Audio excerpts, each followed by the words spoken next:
Guys, kalian tahu nggak cerita tentang Abu Nawas? Kalau mau tahu, simak video berikut ini. Gas!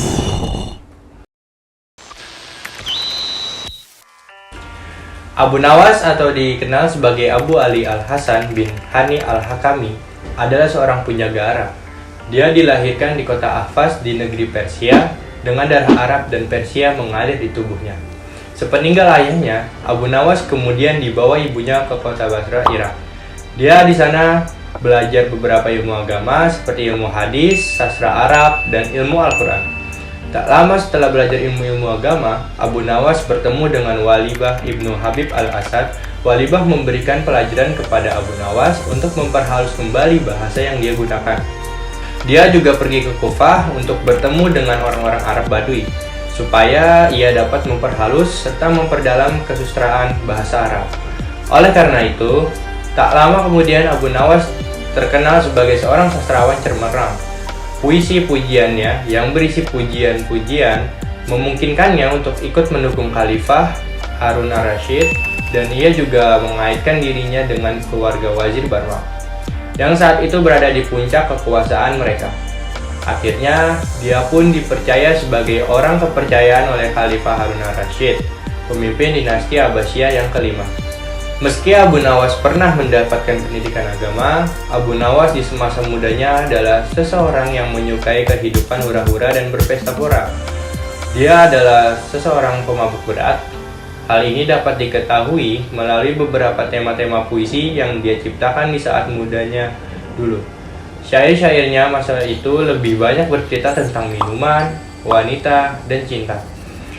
Meski seorang pemabuk, kepiawaiannya dalam mencipta syair ketika itu nyaris tak tertandingi. Terbukti, walaupun dalam keadaan mabuk, ia tetap mampu menelurkan mutiara-mutiara kata yang indah.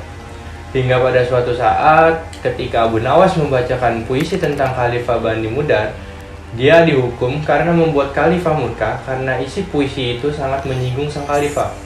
Abu Nawas pun dipenjara karenanya. Sejak mendekam di penjara, puisi-puisi Abu Nawas berubah menjadi religius. Jika sebelumnya ia sangat pongah, kini ia lebih pasrah kepada kekuasaan Allah. Syair-syairnya tentang tobat bisa dipahami sebagai salah satu ungkapan rasa keagamaannya yang tinggi. Abu Nawas dianggap sebagai salah satu sastrawan yang terbesar dalam literatur Arab klasik. Dia mempengaruhi banyak sastrawan generasi kemudian, termasuk Omar Khayyam dan Hafiz, yang dimana keduanya adalah penyair dari Persia. Puisi-puisinya sempurna secara tata bahasa dan didasarkan pada tradisi Arab. Dia terkenal dengan kepengarangan tadiyah, yang dengan itu dia mencapai peringkat genre dalam dirinya sendiri. Akhirnya, Abu Nawas suka membuat skandal masyarakat dengan secara terbuka menulis hal-hal yang dilarang oleh Islam.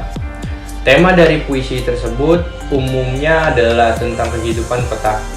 Tema utamanya adalah cinta, anggur, anak laki-laki dan perburuan, kebebasan, tetapi juga kecemasan akan kematian dan penuaan.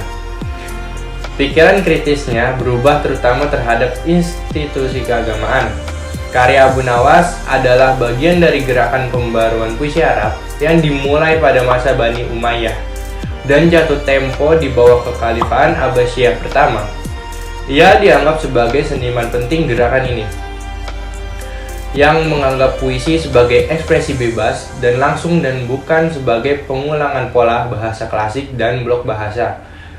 Sekian, terima kasih. Nah, itu dia guys cerita dari Abu Nawas. Sekian dari saya. Nah, itu dia guys cerita dari Abu Nawas. Sekian dari saya. Semoga bermanfaat untuk kalian semua. And terima kasih.